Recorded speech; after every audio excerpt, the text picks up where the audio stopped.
এই তোর কি মাথা টাটা খারাপ হয়ে গেছে নাকি? গত 20 দিন ধরে যে সকাল থেকে সন্ধ্যা পর্যন্ত যে এই স্টেশনে দাঁড়ায় আছিস, এইভাবে কি একটা মানুষকে পাওয়া যায়?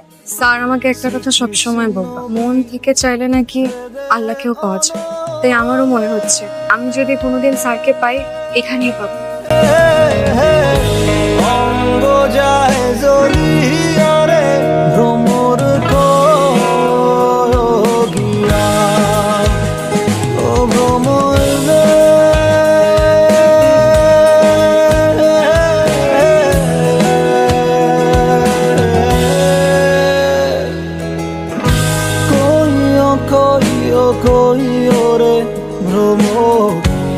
কৃষ্ণ রে বুঝাইয়া